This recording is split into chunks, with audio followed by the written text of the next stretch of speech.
कौन है?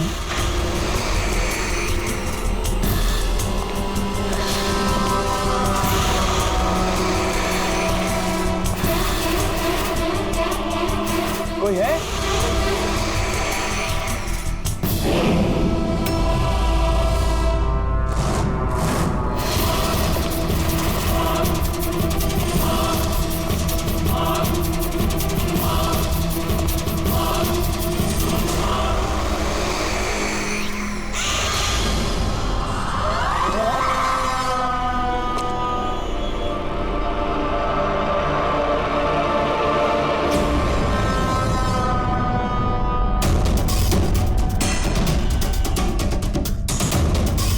कौन है वहाँ?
पैर पे भी गोली मारी है, हाथ पे भी।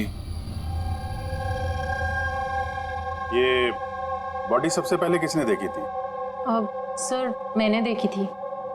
आज सुबह जब 9 बजे मैंने ऑफिस खोला तो देखा टोनी सर की लाश पड़ी है। तभी मैंने आपको फ़ोन किया। आप सर मैं रीटा, टोनी सर की सेक्रेटरी। ये टोनी इस कंपनी के अकेले मालिक थे या आप कोई और भी पार्टनर था? नहीं सर, अकेले ही मालिक थे टोनी सर। तो इनके बाद नेक्स्ट सीनियर ऑफिसर कौन है कंपनी का? Sir Rohit sir. रोहित? जी सर, मैं ही इस कंपनी का सीईओ हूँ। किस चीज़ की कंपनी है? सर हम स्टॉक्स और सिक्योरिटीज में डील करते हैं। सर उनकी बेल्ट और जूते देखिए सर। इतनी बड़ी कंपनी के सीईओ ये पहन के आएंगे ऑफिस? तो रोहित जी क्या चल रहा है आजकल शेयर का भाव? सर वो एक्चुअली सर आज मेरी नींद जरा देर से खुली थी तो मैं अखबार या इंटरनेट पर चेक नहीं कर पाया। अच्छा,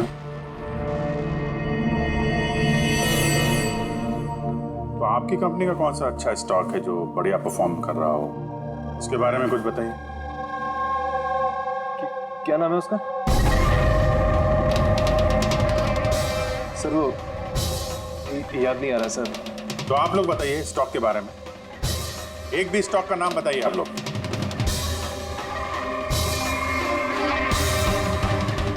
क्या हो क्या रहा है यहाँ पे? सर सच में तो हम में से कोई भी यहाँ पे काम नहीं करता है। काम नहीं करता? क्या मतलब क्या है? मतलब सर हम सब लोग एक्टर्स हैं।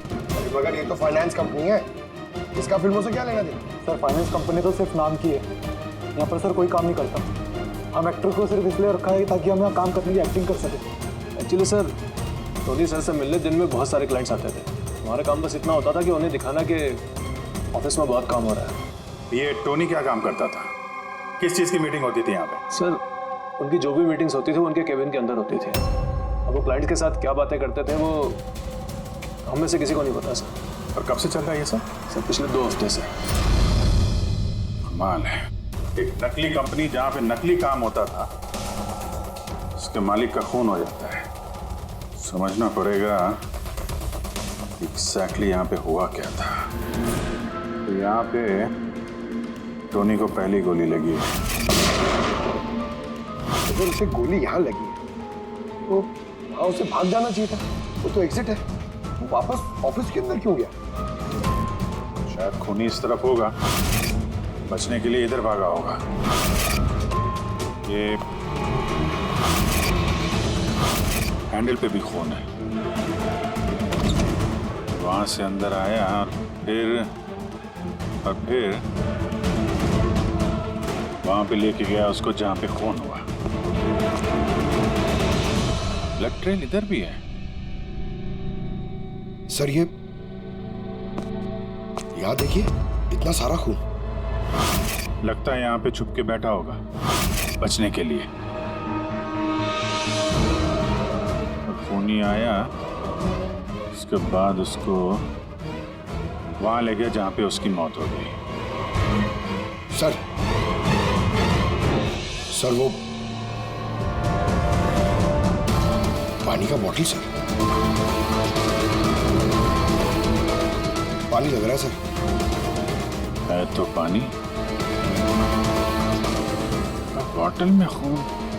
बॉटल हाथ में थी या उससे मारा?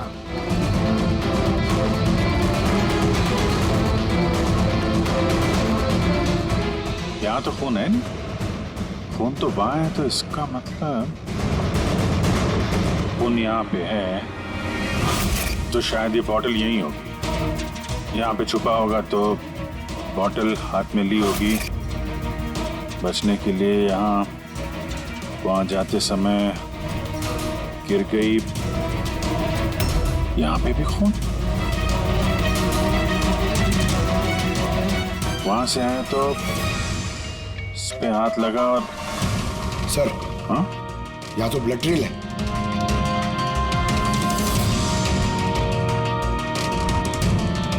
यहाँ पे क्या कर रहा था?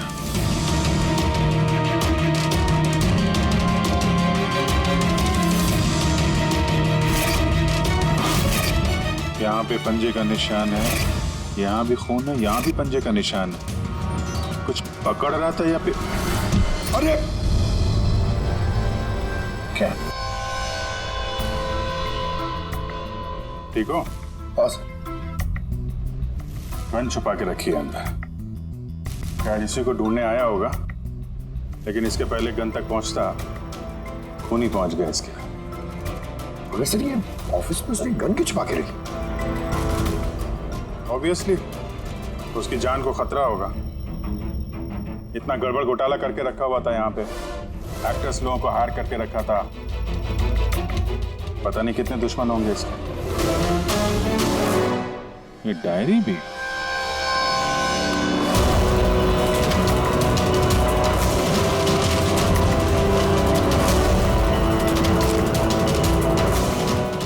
कोड जैसे लग रहा है ना सर। कोड वर्ड में लिखा है और डायरी को छुपा के रखा था। जरूर इसका टोनी के मौत के साथ कोई ना कोई कनेक्शन है। ये इसका बॉडी स्कैन चेक किया तुमने? वैसे स्कैन देखा मैंने, बाकी सब कुछ ठीक है। सिर्फ इसके एब्डोमेन में मुझे कुछ अजीब सी गोल गोल सी चीज नजर आ रही है, समझ नहीं आ रहा क्या है। चलो देखें क्या। ये देखिए सर, ये जो गोल गोल सी चीज है ना तारिका, ये मेटेलिक चीज है कोई, something metallic. Metallic like coin जैसी? एब्सोल्युटली। लेकिन ये इसके एब्डोमेन में आई कैसे? ये काम करते हैं, इसके पोस्टमार्टम से ही पता लगेगा आखिर ये चीज है क्या।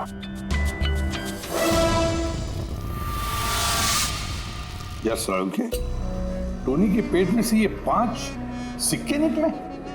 बॉस, मैंने इन सिक्कों के बारे में पता लगाया। ये सिक्के किसी भी देश की ऑफिशियल करेंसी नहीं है। मगर सर, कोई अपनी मर्जी से ये सिक्के क्यों खाएगा? शायद खूनी ने टॉर्चर करने के इरादे से टोनी को मजबूर किया होगा ये सिक्के निकलने के लिए। कोई ना कोई कनेक्शन तो है इस सिक्कों का इस केस के साथ। जो टोनी के नकली एम्प्लॉइज हैं, इनसे पूछते हैं। तो बताइए, आप में से किसने ये कॉइन्स देखे टोनी के पास? नहीं सर, किसी ने नहीं। सर याद कीजिए, जोर डालिए अपने दिमाग पर, बताइए। टोनी का फोन किसने किया? आप दोनों को? मैं दीनानाथ और ये शेखर। मैंने ही फोन किया था। ऑफिस जाकर पता चला कि टोनी का खून हो गया। आप लोग कैसे जानते हैं टोनी को? मैं उससे सेट कॉइन्स खरीदता था। Set coins? जी। ये है क्या एग्जैक्टली? सेटकॉइन एक ऑनलाइन करेंसी है। इसका व्यापार ऑनलाइन यानी इंटरनेट पे होता है। जैसे गोल्ड में और शेयर मार्केट में लोग इन्वेस्ट करते हैं, वैसे इसमें भी करते हैं। बस अंतर यह है कि ये फिजिकल फॉर्म में नहीं होता, गोल्ड कॉइन की तरह, है ना? नहीं सर, होता है ना, जैसे गोल्ड कॉइन होता है ना, वैसे ये कॉइन भी बाजार में मिलता है। टोनी उन चुनिंदा लोगों में से था जो इनका व्यापार करता था। एक मिनट दीनानाथ जी, क्या ऐसी कॉइन्स आपने खरीदी थी टोनी से? हाँ सर, मैंने ऐसे ही 10 कॉइन्स खरीदे थे और एक कॉइन की कीमत 3 लाख रुपए थी। ये देखिए। माय गॉड, ये तो ठीक वैसे ही है सर। सर, आप लोगों को तो अंदाजा भी नहीं होगा कि ये कॉइन्स खरीद के कितने लोग करोड़पति बन चुके हैं। इनकी कीमत भी दुगनी हो चुकी है। मैं तो और भी खरीदना चाहता था, शेखर को बुलाया था ताकि ये भी इन्वेस्ट करे। दीनानाथ जी, आपके साथ धोखा हुआ है। जी हाँ, ये जो सेट कॉइन्स है ना, ये इंटरनेट करेंसी, ये सोने के सिक्कों की तरह बाजार में नहीं मिलती। आपके साथ झूठ बोला टोनी ने। ये सारे पैसे डूब गए, इन कॉइन्स की कोई कीमत नहीं रही। दीनानाथ जी, इस टोनी की जैसे 420 दुनिया में बहुत है जो खुद के फायदे के लिए आप जैसे लोगों को फंसाते हैं। काश अपने पैसे इन्वेस्ट करने से पहले आपने थोड़ी जांच पड़ताल की होती। अच्छा वो मैंने पैसे इन्वेस्ट किए, वरना मैं भी लूट जाता। मेरी बेटी की शादी कैसे होगी? मैंने अपनी सारी जमा पूंजी इसमें लगा दी, अपने प्रोविडेंट फंड्स के पैसे भी। तो लगता है टोनी ने जानबूझ के थोड़े ज़्यादा उम्र वालों को ही अपना निशाना बनाया है। हमें टेक्नोलॉजी और इंटरनेट के बारे में ज़्यादा जानकारी होती नहीं है। हाँ सर। सर कहीं ऐसा तो नहीं कि जिन जिन लोगों को टोनी ने धोखा दिया है उनमें से किसी ने टोनी का खून कर दिया? हो सकता है दया, बिल्कुल हो सकता है। टोनी के इस खूनी तक पहुंचने के लिए हमें पहले ये पता लगाना चाहिए कि टोनी ने कितने सारे लोगों को ये सेट कॉइन्स को लेकर फंसाया है। और फिर ये भी जानना बहुत जरूरी है कि टोनी के पेट में ये सेट कॉइन्स गए कैसे। सर, मैंने इस टोनी का पूरा इतिहास चेक किया। उसके पास कई नकली आईडी कार्ड्स थे, उस पर अलग अलग एड्रेसेस, अलग अलग फ़ोन नंबर्स। सर, हमें तो ये भी नहीं पता है कि टोनी उसका असली नाम है भी या नहीं। और फिलहाल तो हमें ये भी नहीं पता सर कि ये सारे जुर्म उसने अकेले किए हैं या कोई पार्टनर भी है उसका। यानी जो कोड क्रैक हो जाए ना, वो कोड जो टोनी के ऑफिस वाले डायरी में मिला था, बहुत सारे सवालों का जवाब मिल जाएगा। सर एक कोड क्रैक करने वाले एक्सपर्ट को हमने कांटेक्ट किया है, शायद बहुत जल्दी इसका हल निकाल लेगी वहाँ। और ये जो टोनी का सारा ऑफिस स्टाफ आया था, ये जो एक्टर्स उसके ऑफिस में काम करते, उनको कैसे पता चला इस टोनी के बारे में? सर एक अशोक नाम का कास्टिंग डायरेक्टर है, उसी ने ये सारे एक्टर्स भेजे थे टोनी के ऑफिस में। बस तो मिल लो इस अशोक से, मिल लो। सर कॉमेडी, रोमांस, हर इमोशन एकदम कूट कूट कर भरा है उसमें। क्या नहीं चलेगा? अच्छा ठीक है सर, मुझे थोड़ा टाइम दीजिए, मैं भी भेजता हूँ। ठीक है सर, ठीक है। अरे अशोक जी, मेरी फोटो भेज दीजिए ना। एक्शन, कॉमेडी, रोमांस, सब में नंबर 1 हूं मैं। देखो भाई, तुम हीरो तो बन नहीं सकते, एक कॉमेडियन का रोल है, करोगे? कॉमेडी? और हाँ, तुम्हारे चेहरे में मुझे एक कशिश दिखती है। एक आर्ट फिल्म के लिए मेरी बात चल रही है, तुम एक काम करो, एक ऑडिशन दे दो उसके लिए। अच्छा, क्या रोल क्या है? रोल एक पुलिस वाले का है। अरे ये तो मेरे बाएं हाथ का खेल है। पुलिस वाले का रोल करने का तो बड़ा एक्सपीरियंस है मुझे। एक्सपीरियंस है पुलिस वाले के रोल का? अरे रोज ही पुलिस वाले का रोल करते हैं। आप ये देखिए, ये सीआईडी असली है क्या?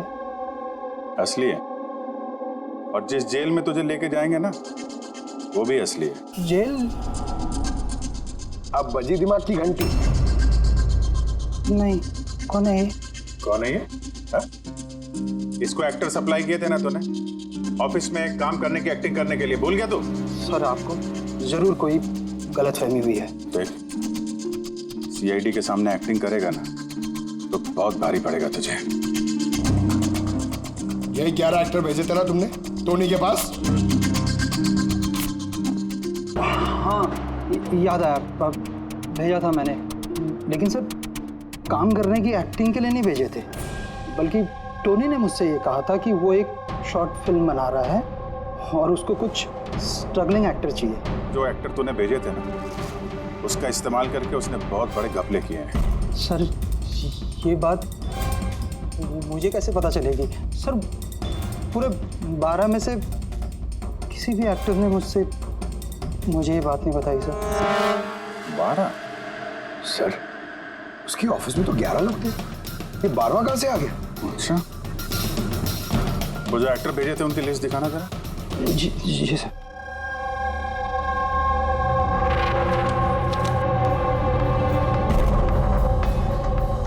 ये नया नाम है, ईशा कुमार। ये नहीं थी उस वक्त वहां पे, ये कहाँ गायब हो गई? सर इस केस में सवाल ज्यादा है, जवाब कम है, और वो कोड भी क्रैक नहीं हुआ अभी तक।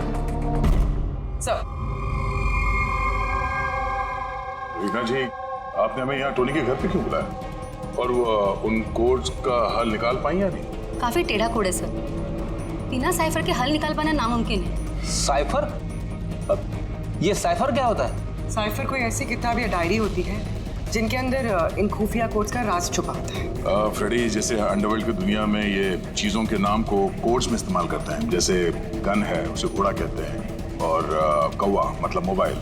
तो ये सारे कोड्स एक साइफर में होते हैं। अगर ये साइफर मिल जाए तो सारे सवालों के जवाब मिल जाएंगे। सर मुझे लगता है कि टोनी इस साइफर को ऐसी जगह रखता होगा जहाँ से उसे वो आसानी से देख सकता हो या पढ़ सकता हो। लेकिन सर उसका ऑफिस तो अच्छी तरह से चेक किया था, वहाँ पर तो कुछ भी नहीं मिला। तो हो सकता है टोनी के घर पे मिल जाए। ये देखिए सर, बड़ा अजीब सा निशान इस पेपर पर। शायद ये निशान इस कोड का कोई अहम हिस्सा है। तो इस निशान का राज यहीं कहीं होना चाहिए। घर का एक कोना चेक करते हैं।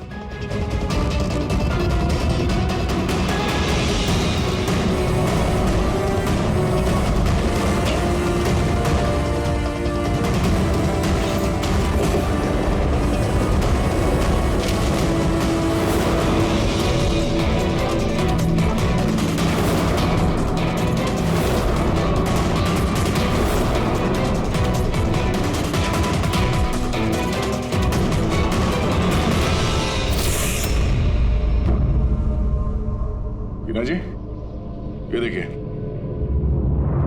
इस किताब में भी ठीक वैसा ही निशान है।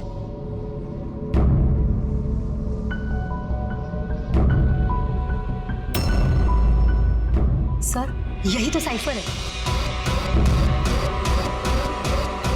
ये देखिए, इस पेज पर सिर्फ 7 सेंटेंसेस हैं और इसके हर सेंटेंस के फर्स्ट वर्ड को हम हाईलाइट करके देखते हैं।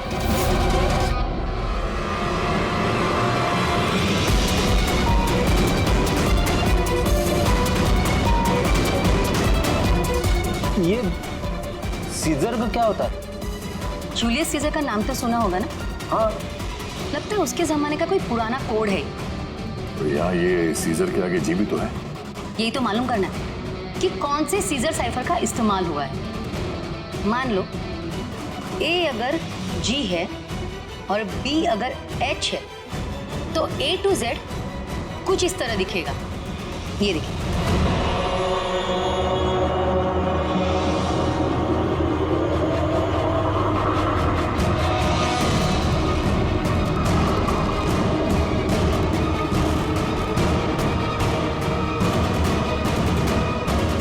ये हो गया।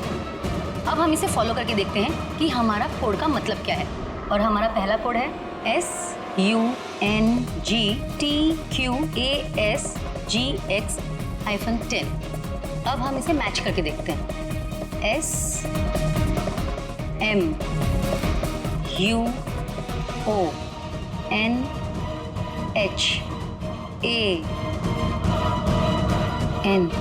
मोहन?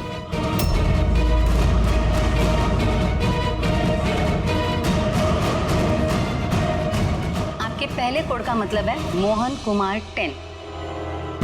सर इस मोहन कुमार नाम का तो कोई आदमी है ही नहीं इस केस में। अगर है ना तो ढूंढना पड़ेगा। ये बाकी के सारे जो कोड हैं उनको भी डिकोड करते हैं। प्लीज कुणाल, तुम समझने की कोशिश करो। मैं पंकज से बहुत प्यार करती हूँ। प्लीज तुम मेरे और पंकज के बीच कभी मत आना। सच? तुम मुझसे इतना प्यार करती हो? Cut cut cut. कौन हो आप लोग? बीच में आगे पूरा शॉट खराब कर दिए। एक मिनट। आप लोग शॉट बाद में लीजिएगा, हमें ईशा जी से कुछ बात करनी है। CID मुझसे? प्लीज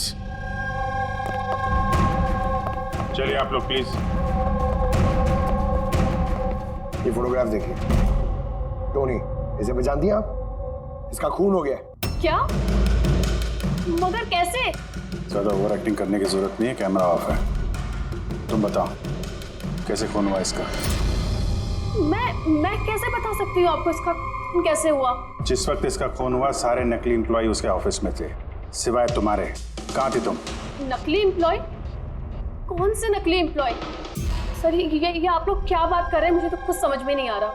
टोनी ने तुम लोगों को हायर किया था ना उसके ऑफिस में क्लर्क की एक्टिंग करने के लिए। उसने तो मुझे अपनी मंगेतर का रोल प्ले करने के लिए पैसे दिए थे, वो भी बस एक दिन के लिए। मंगेतर का? हाँ सर, उसके माँ बाबू जी आए थे उससे मिलने और वो उन्हें दिखाना चाहता था कि वो शादी करने वाला है और वो अपनी जिंदगी में बहुत खुश है। उसने तुमको तो बताया होगा ना अपने माँ बाप के बारे में, सारी इन्फॉर्मेशन दी होगी। जी हाँ, बहुत कुछ बताया था ताकि कुछ गड़बड़ ना हो जाए और मुझे याद रहे कब कौन से डायलॉग बोलने हैं। उसके माँ बाप के बारे में जितनी भी इंफॉर्मेशन है तुम्हारे पास, एक एक चीज सब हमें बताओ। Thank you sir codes decode हो गए। हर कोड से एक नाम मिला है और नाम के आगे एक नंबर। जरूर ये वो लोग हैं जिनको टोनी ने सेट कॉइन्स बेचे थे, और ये नाम के आगे जो नंबर है इसका मतलब है किसके पास कितने सेट कॉइन्स हैं। जैसे ये मोहन ने ये 10 सेट कॉइन्स खरीदे थे, चिराग 6, विजय कुमार 8, एक्सेट्रा एक्सेट्रा। मतलब खूनी इनमें से ही कोई एक है? लगता तो ऐसे ही है। इन सारे बारातियों को ब्यूरो में बुलाओ सेट कॉइन्स के साथ। सर मैंने टोनी को नहीं मारा, आपने मुझे बताया तब तो मुझे पता चला कि टोनी का मर्डर हो गया। कल रात तुम कहाँ थे? कल रात मेरे सर में दर्द था तो मैं कल रात 10 बजे ही सो गया था सर। अच्छा, और कौन है आपके घर में? मेरे घर में बस मैं हूँ सर, और मेरा एक बेटा है जो विदेश में नौकरी करता है। मैंने तो अपने रिटायरमेंट फंड के 15 लाख लगाए थे इसमें। अब मुझे ये समझ में नहीं आ रहा है कि मुझे कैसे वापस मिलेंगे। गन रखते हो ना तुम? सर मेरी गहनों की दुकान है, सिक्योरिटी एंड प्रोटेक्शन के लिए मुझे अपने पास गन रखनी पड़ती है सर। सर सब कुछ तो आपको बता चुका हूँ, अब मैं आपको और क्या बताऊँ? जब तक खूनी पकड़ा नहीं जाता हम तो सवाल पूछेंगे। इस डायरी में उन लोगों के नाम लिखे हुए हैं जिन्होंने उससे वो कॉइन्स खरीदी थी, सेट कॉइन। उन लोगों के नाम और जितने भी कॉइन्स खरीदे थे वो सब पूरा का पूरा रिकॉर्ड इसमें है। और इसमें जो जानकारी है उससे हम ये पता लगाएंगे कि आखिर आप लोगों में से वो खूनी कौन है। किसने कितने कॉइन खरीदे, इससे ये कैसे पता चलेगा खूनी कौन है? आसान है। खूनी ने अपने कुछ सिक्के गुस्से में आकर टोनी को निगलवा दिए। अब इस बही खाते के हिसाब से जिसके पास भी कम सिक्के निकलेंगे वही हमारा खूनी है। चलिए आप सब लोग अपने अपने सेट कॉइन्स के सिक्के गिनती करवाइए।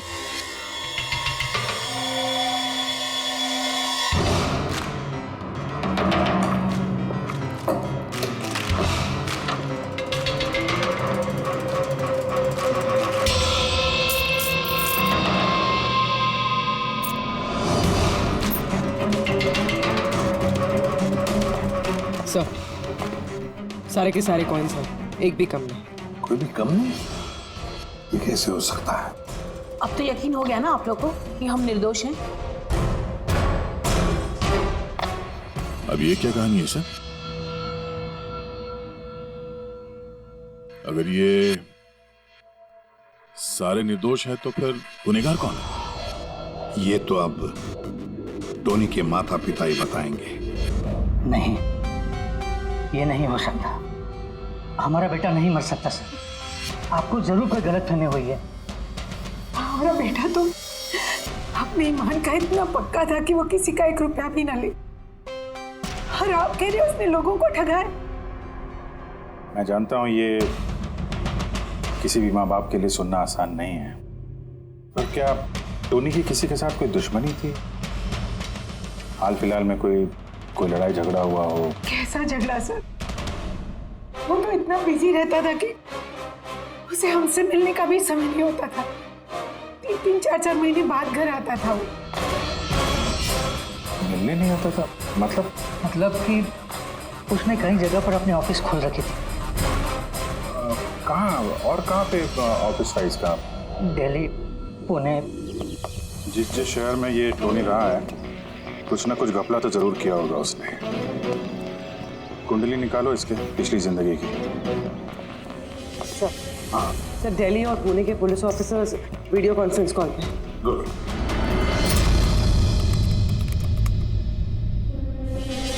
सर, इस स्केच को देखिए सर, टोनी से इसकी शक्ल दिखती है। इस आदमी के खिलाफ 2 साल पहले यहाँ दिल्ली में FIR दर्ज हुई थी।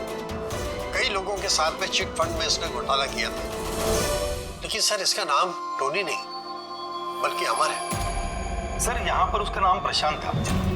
पिरामिड स्कीम के नाम पर उसने लोगों को बड़े बड़े सपने दिखाए और कई लोगों के पैसे खा गए। बहुत लोगों ने उसके खिलाफ कंप्लेंट भी दर्ज की। सारे शहरों में यही कारनामा किया सर इसने। एक शहर से बेईमानी का पैसा इकट्ठा करके दूसरे शहर को रवाना हो गया किसी और को टोपी पहनाने। इसका मतलब है यार, इस टोनी के दुश्मन सिर्फ इसी शहर में नहीं, बाकी शहरों में भी हैं। तो खूनी में से कोई हो सकता है। मतलब सर, हर शहर से ऐसे लोगों की लिस्ट निकालनी पड़ेगी जिनके साथ धोखा हुआ है। सर, यहाँ पर उसके खिलाफ कल्पेबल होमिसाइड की केस भी है। ये आलोक नाम के आदमी के उसने पैसे खा लिए थे। वो सदमा वो आदमी बर्दाश्त नहीं कर पाया, इसलिए उसने सुसाइड किया। तो टोनी को मारने का सबसे बड़ा मोटिव तो आलोक के किसी करीबी के पास है। ना तो उसने सिर्फ पैसा खोया बल्कि अपने किसी करीबी को भी खोया है। हाँ, आलोक, पुणे।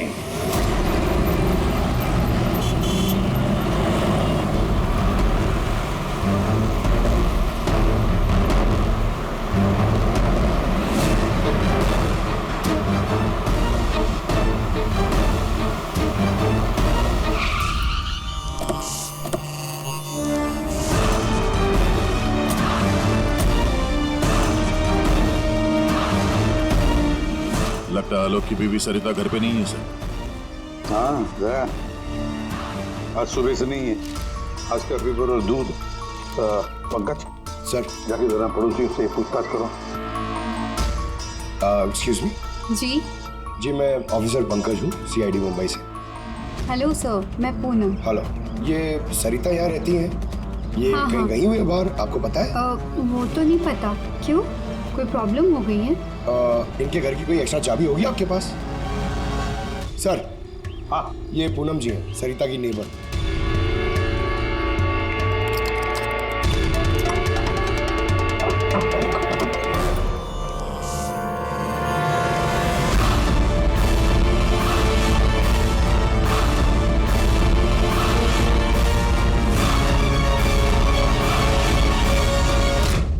जिस तरह से घर के अंदर ये सामान बिखरा पड़ा है, ऐसा लगता है कि कल रात यहाँ पे कुछ हुआ था।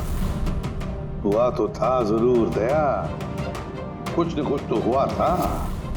ये देखो, खून के निशान।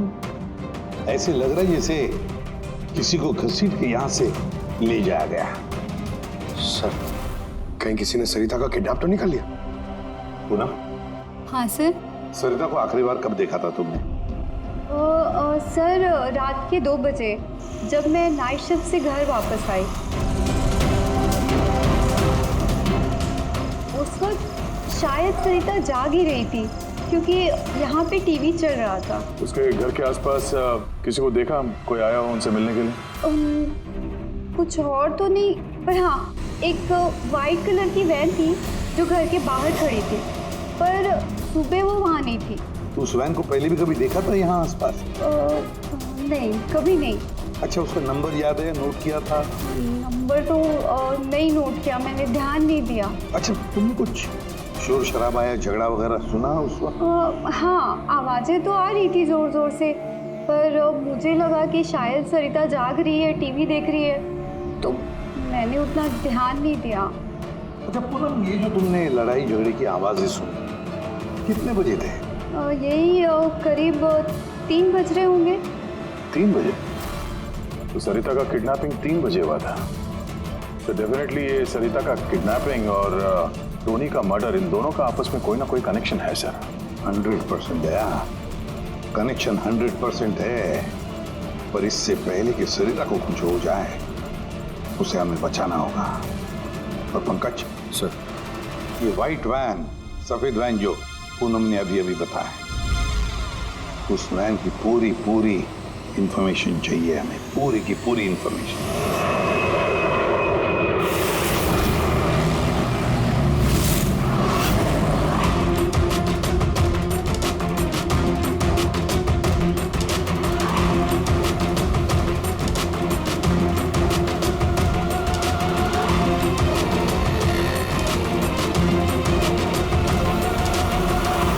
सर, यही रास्ते से वो व्हाइट वैन क्रॉस हुई थी। ये रास्ता तो आगे हाईवे नंबर 15 से जाके मिलता। कहीं ऐसा तो नहीं कि किडनैपर्स इस सरिता को शहर से बाहर ले गए? सर नहीं सर, क्योंकि वो आगे जो टोल नाका है उसमें गाड़ी क्रॉस नहीं हुई। तो फिर जरूर किडनैपर्स ने सरिता को टोल नाका और सिग्नल के बीच में कहीं छुपा के रखा। तो सर, इस सिग्नल और टोल के बीच में कोई तो रास्ता होगा जो अंदर जाता है, और शायद किडनैपर्स का अड्डा वहीं कहीं आसपास होगा। हाँ, चलो देखते हैं कोई रास्ता है क्या।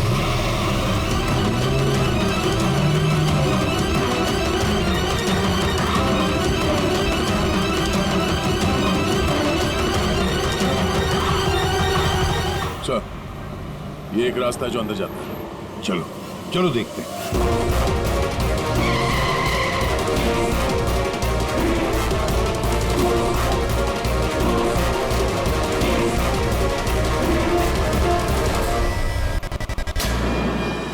सर वो पीछे।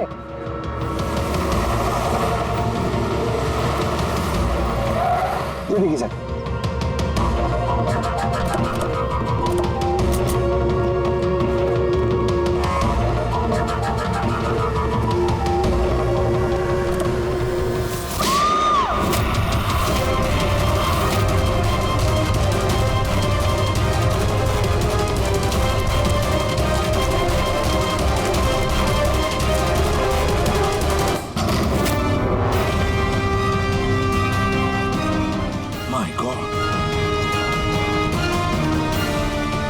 सरिता, सर अंदर कोई नहीं है।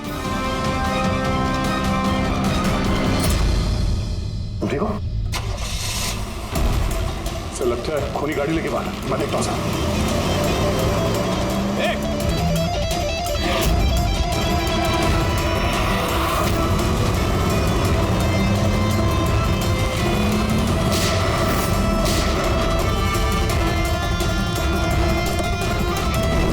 सर एम्बुलेंस आ रही है। सरिता, ये बताओ किसने किया ये सब? उसने मेरी आंखों में पट्टी बांध रखी थी, इसलिए उसका चेहरा भी नहीं देख पाई मैं। नहीं सर, निकल गया। गाड़ी का टायर पंचर करके गया वो। सरिता बताओ, क्यों किया होगा ये सब उसने? सर उसको मेरे पति आलोक का फाइनेंशियल रिकॉर्ड चाहिए था, पता नहीं क्यों। पर तुम्हारे पति आलोक अब इस दुनिया में नहीं रहे ना? हाँ सर, उन्होंने आत्महत्या कर ली थी क्योंकि किसी फ्रॉड ने उन्हें धोखे से लाखों रुपए लूट लिए। पर वो पैसे भी उनके नहीं थे सर, उन्होंने किसी से कर्जा लिया था, पर कर्जा ना चुकाने की वजह से उन्होंने सुसाइड कर ली सर। अब ये क्या चक्कर है सर? ये किडनैपर को आलोक के फाइनेंशियल रिकॉर्ड्स में इतनी दिलचस्पी क्यों होने लगी? पंकज,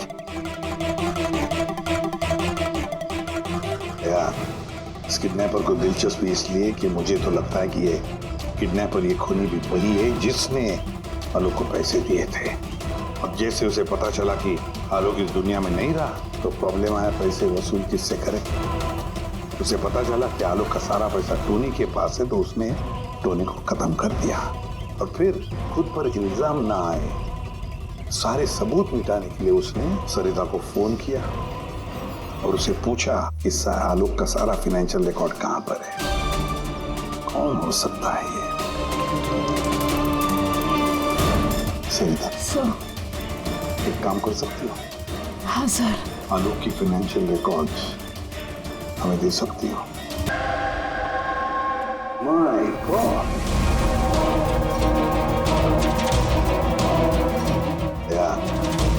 ये मुजरिम जो भी कोई है हमसे पहले यहाँ पहुंच गया और देखो लगता है सारे सबूत जलाकर राख करने की कोशिश की है उसने।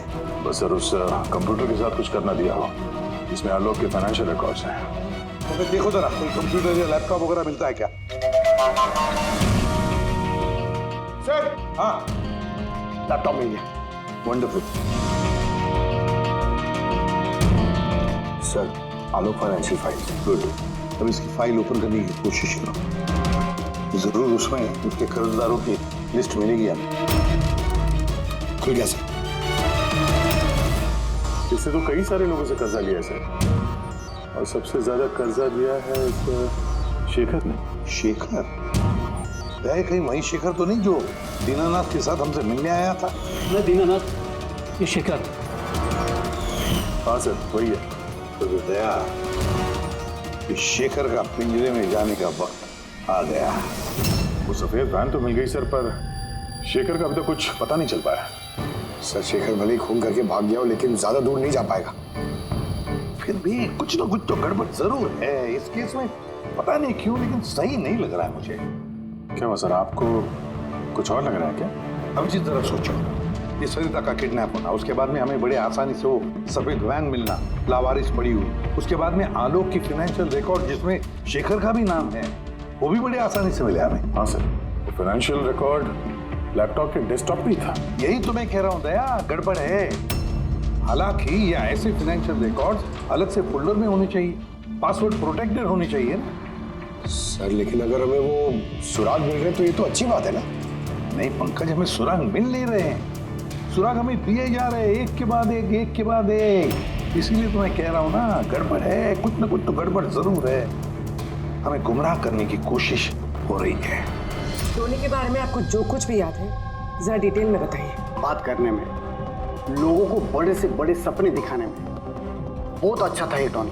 ऐसे किसी से घुल मिल जाता था केवल 2 मिनट में कि जैसे आपको लगे कि दुनिया में उससे अच्छा आपका कोई दोस्त है ही। और हाँ सर, आलीशान पार्टीज वगैरह रखी थी उसने अपने इन्वेस्टर्स के लिए। उन पार्टीज की तस्वीरें हैं आपके पास? सर, हाँ सर, पूर्वी ने ये फोटो भेजी है, सस्पेक्ट के घर से मिली है। अच्छा, तो ये है वो इस पूरे खेल के पीछे। मतलब शेखर भी इसी के कब्जे में होगा सर। इसका फोन ट्रैक करो, शेखर की जान को खतरा है, शेखर को बचाना होगा।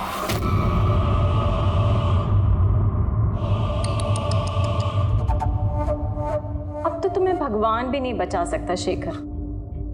सीआईडी को सारे सबूत तुम्हारे खिलाफ मिले हैं। अब तो ये ट्रिगर दबाकर तुझे बस मार डालूंगी और उन सबको लगेगा कि तू देश छोड़ के भाग गया। नहीं, ऐसा मत करो प्लीज, मत मारो मुझे। मैं वाकई देश छोड़ के चले जाऊंगा। आपके बारे में मैं किसी को नहीं बताऊंगा। I promise. अरे शेखर, तुम समझ नहीं रहे हो, तुमने मेरा चेहरा देख लिया है। अब मैं तुम्हें छोड़ने की बेवकूफी तो करूंगी नहीं, इसलिए तुम्हें मरना पड़ेगा। मत मारो मुझे प्लीज, मत। कोई है?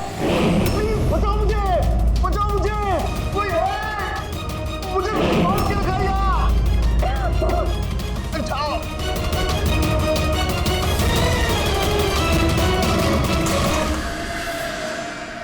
उठ, उठ।